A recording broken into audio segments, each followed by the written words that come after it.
In recent weeks, YouTube superstar Colleen Ballinger has found herself in the middle of a PR nightmare as allegations of all kinds have surfaced and in some instances resurfaced. These allegations have spanned from claims about grooming minors to sending explicit OnlyFans material to minors to charity fraud to employment law violations. And on top of it all, she has herself made some fairly damaging admissions. And although a lot of people have been talking about potential criminal liability, criminal charges, I actually think that some of the decisions that she's made could actually give rise to some viable civil legal claims against her. There is so much going on here. So we are actually going to have to break this into 3 parts. This is part 1, but rest assured, we will be going over all of it. Let's get into it. So if you don't know who Colleen Ballinger is, you can absolutely be forgiven. I personally didn't know who she was until this whole controversy started to blow up in recent weeks. That said, as my research has shown, she's apparently a huge YouTube star, which is always a nice point for humility that you can actually reach basically the peak of YouTube stardom and still not necessarily be a household name. Anyway, let's talk background for a little bit so you can get some context to understand what this whole controversy is all about and what kind of liabilities she might actually be looking at. In 2008, Colleen Ballinger started uploading videos to YouTube as a character she created called Miranda Sings. According to some interviews Colleen has given, she said she created the character as a joke, essentially to poke fun at girls on YouTube posting videos of themselves singing into a camera in their bedrooms. Miranda Sings as a character is a person whose confidence outmatches her actual singing and performance abilities, like wildly outmatches it, and with poorly done makeup and clothing to match. So this is my official audition for being Christine on Broadway in Phantom of the Opera. Flowers fade, the fruits of summer fade. They have their seasons, so do we. So, that's pretty much it. And I'll be seeing you guys on Broadway when it opens up. Colleen said in an interview, "I thought it was so stupid because I didn't think anybody got famous off of YouTube," which, as an aside, is a little weird for 2 reasons. First, shortly before doing this, Colleen was apparently one of those girls herself. And on the other hand, performers have in fact been discovered on YouTube, most notably Justin Bieber, who was discovered in 2007 and whose first single, One Time, was released to radio in May 2009. Anyway, since then, Colleen's popularity grew along with the popularity of her character, Miranda Sings. As of the time of filming this video, the Miranda Sings channel has over 10.7 million subscribers, and the other channels Colleen has created have similarly amassed millions of followers there. But aside from that, her success then grew to a Netflix show called Haters Back Off, an appearance on a Broadway show, and she's also appeared on The Tonight Show, The View, and Comedians in Cars Getting Coffee, among other things. She also has had a one-woman live show starring Miranda Sings, which has been wildly popular and sold out many shows, and would later become one of the sources of her recent downfall. All of this has come with endorsement deals, advertisement roles, and a devoted community of viewers, many of whom are, importantly, children. However, all of that success came to a screeching halt in recent weeks when a number of allegations surfaced from fans who had had personal relationships with her while they were minors. But before I get into that portion, I have to thank this video sponsor. This video is sponsored by Bright Sellers. I don't know if you struggle with this at all, but Mr. Bites and I deal with this all the time. We invite friends over for dinner, we plan out our meal, we clean up our home, might even set up some board games to play. And then the night of the dinner, we realize as our friends are about to arrive, we completely forgot about the wine. This is literally our #1 oversight just about every single time. So it's really nice that Bright Sellers exists to help us out in these moments. Bright Sellers is a wine subscription service on a mission to break down the barriers that make wine exclusive and difficult to understand. And as you know, we are all about breaking down barriers and making things easier to understand around here. What you do is you go to their website and take a quiz to match with wines that you'll love. Then Bright Sellers will ship the wines sourced from all over the world right to your door. Then as you try it out, you can rate each bottle to improve your future matches. Their wide selection allows you to not only try new, unique wines you wouldn't find elsewhere, but also to understand what you're drinking. Because for me personally, picking out a new wine often feels like I'm just looking at the label and picking out the label that looks the most interesting, which I know is not the most accurate way of going about it. What I love most about it is that it's taking out some of that guesswork for noobs like me, and the convenience of shipping to your front door just means you can save time and energy on selecting it. And for viewers of this video, Bright Cellars is offering a special deal. If you follow the link in the description below, your first 6-bottle subscription box, normally valued at $150 or more, is just $60. So follow the link in the description below to get started on your quiz and to get to your selection. And thank you to Bright Cellars for sponsoring this video. Okay, now let's get into what happened to cause this recent controversy around Colleen Ballinger. In 2020, another YouTuber named Adam McIntyre came out with a video called Colleen Ballinger Stop Lying, where he made some allegations about Colleen, indicating that she had groomed him after he met her after a live show in 2016, and they started having a personal relationship through texts and direct messages. After 2016, during a live stream that I'll discuss later, me and Colleen started talking on a more personal level, and by 2017 we were good friends, or what I would have called good friends.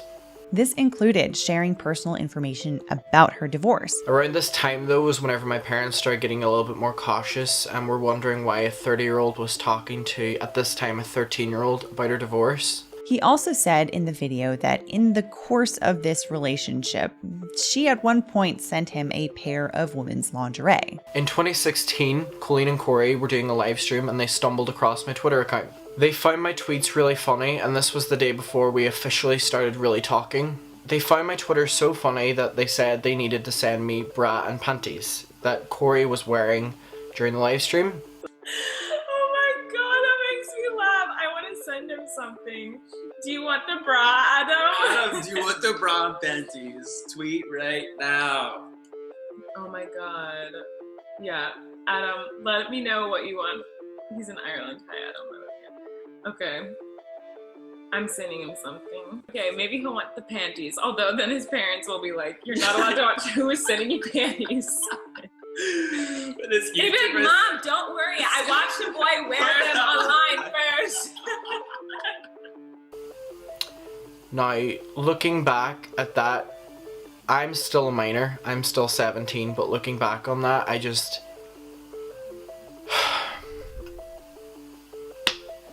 You know yourself. So again, looking back as a 17-year-old, I'm just really disgusted at the situation and confused, honestly. They went on my Twitter because they thought it was funny, and then they said they had to send me the bra and panties. So I did get sent the lingerie, and immediately whenever it arrived, my parents were furious. They were so angry, and they took it away. And I didn't know if they still had it, and I asked my mum did she have it, because she knew I was making this video. So she was looking all morning, but she did find it. So I still have this. My mum kept it. I didn't even see these because my mum had just taken them away because she was so shocked. So this was what I was sent. I don't even know, sorry, I don't know which way this goes. This is what I was sent, okay. Am I doing like a haul for you? I don't know. And then, I hate touching it. Then, these. I don't know which way they go, but these as well. So, I was genuinely still surprised that my mum had these, but... She later said in response to this that he had asked for it when she did a giveaway on a live stream, and indicated that she really was just somehow responding to what he really wanted. 4 years ago, I did a live stream, and in this live stream, I did a giveaway. I was giving away clothes that were unused, tagged still on, brand new, that I had just bought but I did not want. One of the items that was in this box was a really ugly pair of underwear. As soon as we pulled them out, Corey and I started laughing and joking around about how ugly they were. Why did I buy these ridiculous underwear? It was so stupid. I just got a big old box from Forever 21 and I want to open it up in front of you guys. Maybe I'll send the ones I don't want to you guys. I got a bunch of crop tops. The panties from you. And people started asking for them in the live stream. Who wants that bra? You want the bra? Everyone wants the bra. At the end of the live stream, I was done giving away clothes, and then this boy who made this video about me recently, he asked for the underwear. Yay, we picked people. I think that's enough.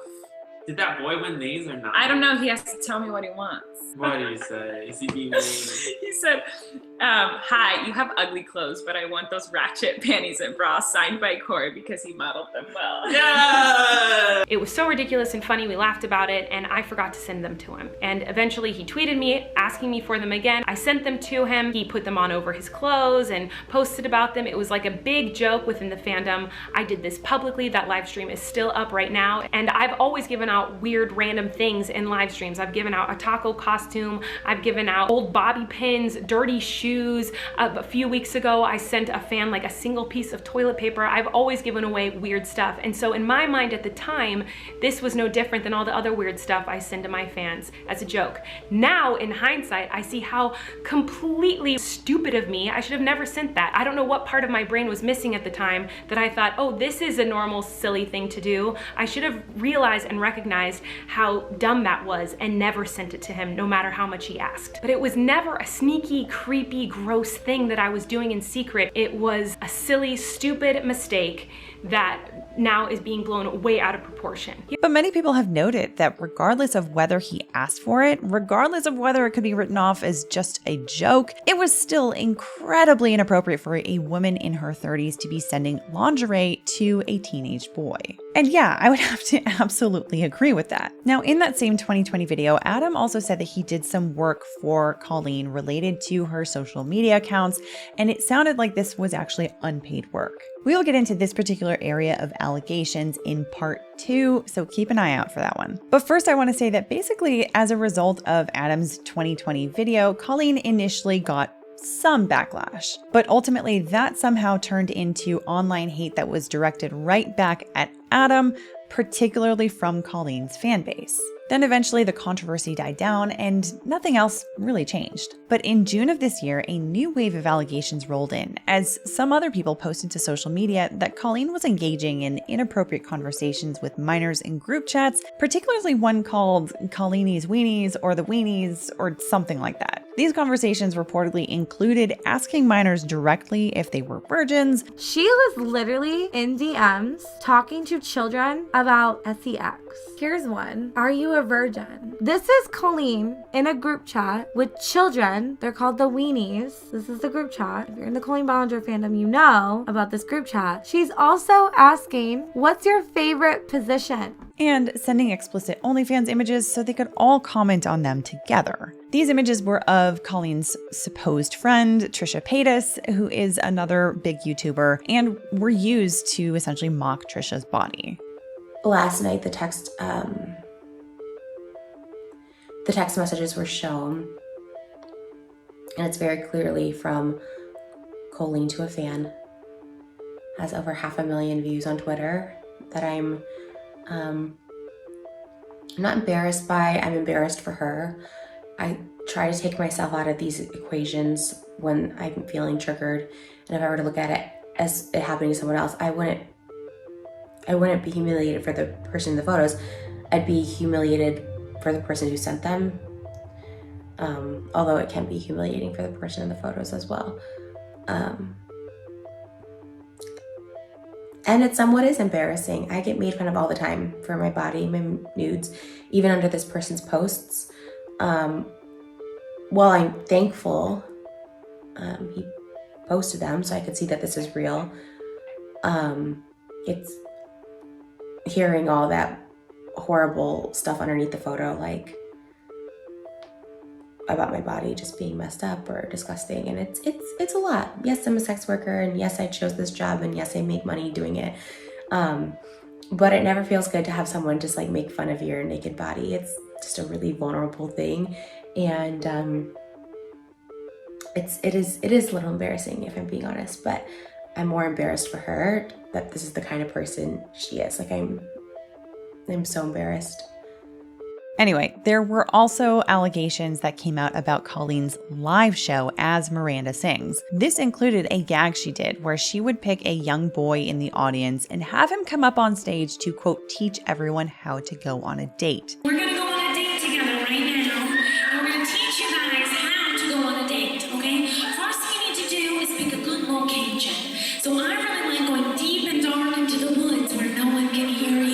This gag involves having the boy reach into the front of her pants where she has a big Ziploc bag of cheese balls. You can't just flail around the cheese balls when you're on a date in the woods because there are bears out there and they will try to eat your cheese balls. So you have to hide your cheese balls. So for example,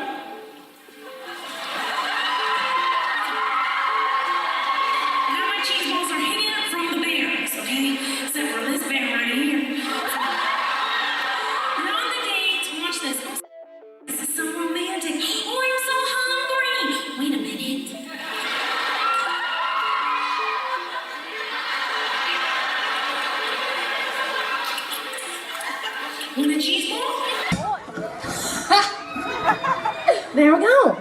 That was a bit like the best place to hide it because there's no way you can fit that in your pocket. do you want a cheese ball? I'd love them. I can't believe I'm reaching in there right now.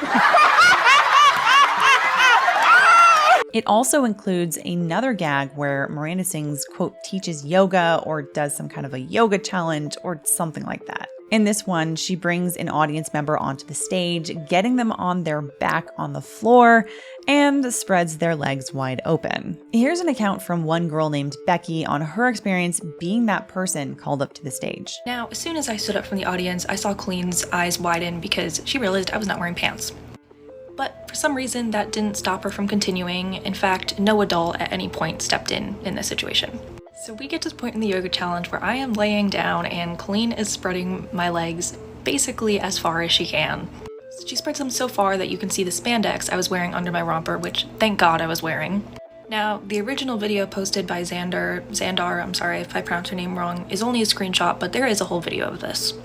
But that screenshot is the most important because that is the moment I will never forget where I was laying under Colleen and she was smirking down at me while thousands of people were laughing, and I was terrified that my body wasn't covered up enough by the spandex or the romper. I basically felt naked, so it felt incredibly sexually violating. I was younger and my body was still developing and I was still becoming comfortable with myself, so for her to use my body as entertainment on stage really set my confidence back quite a lot. And not to mention, after all this, after the show, I had to walk back to my car where there was many men staring at me in a very predatory way that they were not looking at me before because of how exposed I had been on stage. So I literally did not feel safe leaving the venue. And again, all of these people being called up to the stage are apparently minors. Ostensibly, they're there with their parents, so there's definitely a question about that. But there's a question, a serious question that could be asked as to whether or not it's even possible for these kids to consent to these kinds of things. Anyway, as these allegations really started to stack up in the public conversation and more people got in to talk about what exactly was going on here, a lot of people started to ask whether or not Colleen was going to respond to any of this. She had previously made a response video to Adam McIntyre's initial video in 2020, so it seemed like this would maybe happen here as well. And after some time, Colleen did in fact publish a video responding to these new allegations. But it wasn't exactly an apology video, and the tone was pretty sarcastic and self-victimizing. All aboard the toxic gossip train. You're chugging down the tracks of misinformation. The toxic gossip train. You got a one-way ticket to manipulation station. Toxic gossip train. Tie me to the tracks and harass me for my past. Cause rumors look like facts. If you don't mind the gaps, I won't survive in the crash. But hey, at least you're having fun. And in the end, her ukulele-accompanied song performance response video really only fanned the flames of controversy further, since she didn't quite seem to grasp the seriousness of the allegations that were being talked about. And this has resulted in people bringing up a number of other questions, including those regarding her annual charity drives as well. This is going to be the subject of part 3 of this series, but I will give a quick rundown here. See, she apparently collects money for charity every year to a page on Fundly, which is a third-party organization where you can gather charity funds to a personal account before donating them. And for a number of years, Colleen has apparently been doing these drives primarily for donations for kids with cancer. But there are questions being asked about where these funds are going, why she insists on funneling these drives through herself personally when other options do exist, whether she's actually donating this money, whether she's donating all of this money that she's receiving, and whether she's getting an improper tax benefit by funneling these funds through herself. Okay, so there is a lot going on here. So we will take this piece by piece and dig into what some of these potential legal implications are here. All aboard! To begin, a lot of people have been talking about potential criminal liability for Colleen here, particularly having to do with the grooming accusations. Given that she's from California, she lives in California, her business is based in California, I think it's safe to say that California law is going to apply to basically everything here. So the closest thing that I can see that could pin Colleen under California law would be California Penal Code Section 288.2. This law criminalizes the act of sending explicit material to minors. But keep in mind that there are a number of elements that have to be met in order for this law to apply to the situation. So we're going to go through these elements, and I'm going to soften the language a bit just because we are talking about crimes associated with behaviors with children. So keep that in mind if that is something that is difficult for you to digest. Anyway, this is what the prosecution would have to show in order to give the defendant prison time for something like this. First, the defendant has to know or be in a position to know that the person that they are talking to or communicating with is in fact a minor. Second, the defendant has to send what's called harmful matter, like explicit images, to the minor, and sending them by text messages qualifies. Third, the defendant has to have the intent of arousing, appealing to, or gratifying certain desires in the minor in the act of sending it. And finally, the defendant has to have sent that material to the minor with the intent of engaging in some kind of mature act with that minor. All elements have to be met in order for the defendant to be held criminally liable under that statute, and personally, I don't think that we get there, especially because of that fourth element. That's because it does appear that Colleen sent those images to those minors, not necessarily because she wanted to do certain things with these minors, but because she wanted to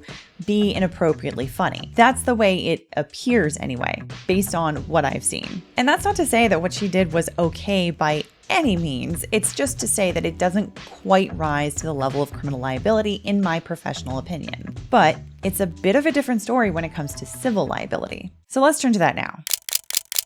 All aboard!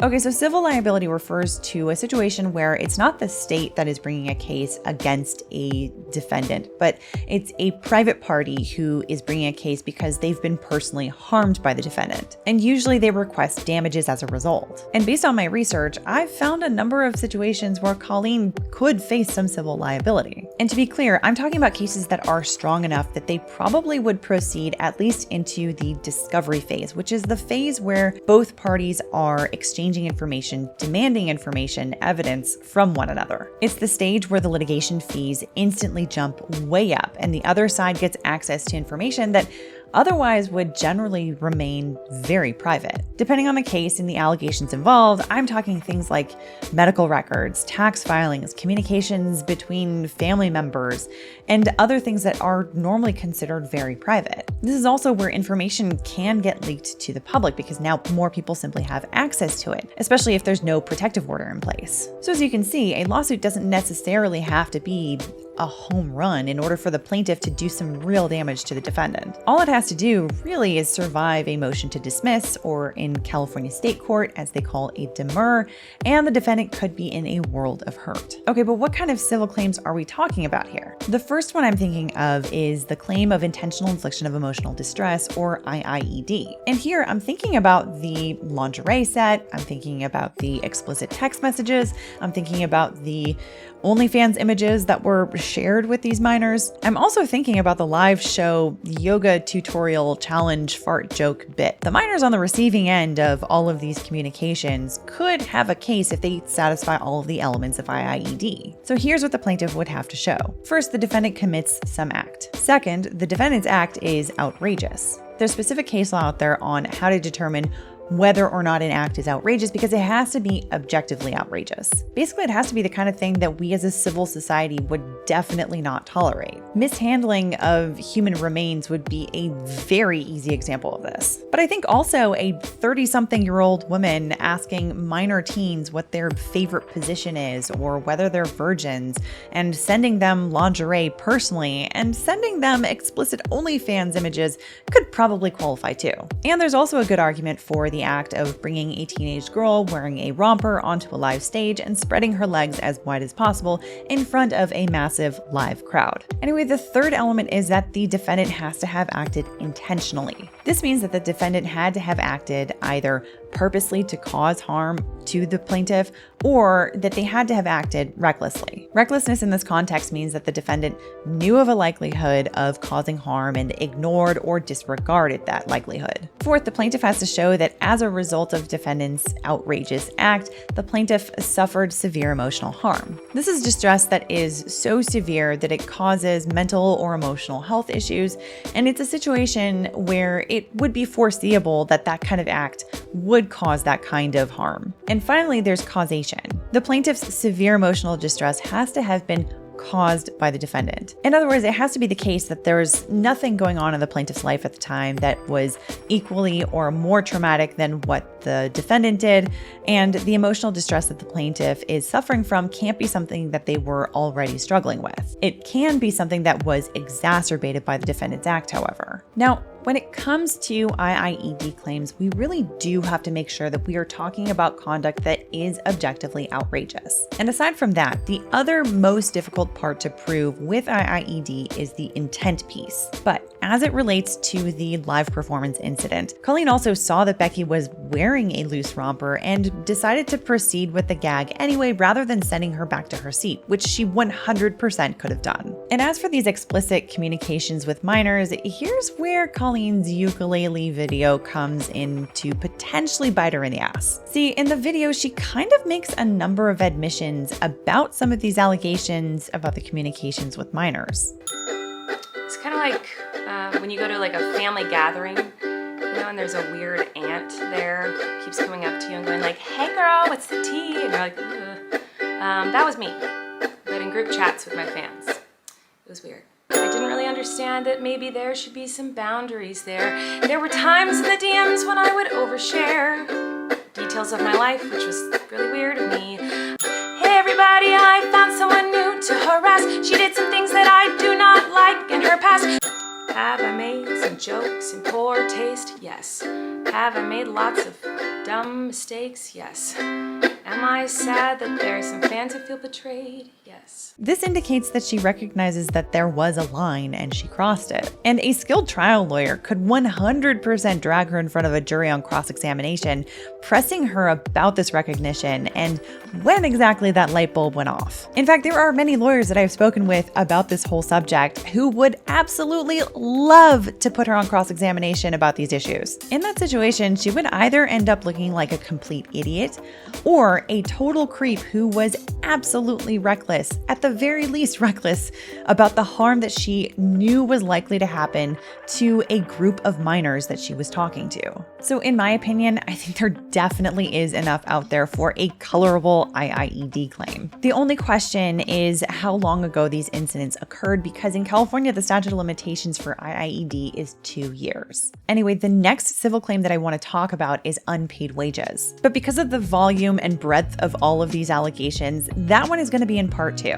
Once that's published, I will make sure that it is linked in the description below and shows up on the end of this video here. Be sure to check that out because things really don't get any better for Colleen Ballinger over there, in part because of other admissions that she has made. And in the meantime, what do you think about some of these claims? Do you think there's a case for arguing that Colleen intended to cause harm to these kids, or at the very least was reckless about the potential for causing harm? Let us know in the comments down below. I hope you enjoyed this, or at least found it interesting or informative. And if you did, I would love it if you could hit the like button. It does help us with the YouTube algorithm gods. And if you're new here and you want to see more content like this, be sure to hit the subscribe button and the notification bell so you can find out when the next video is uploaded. And with that, I will see you in part 2.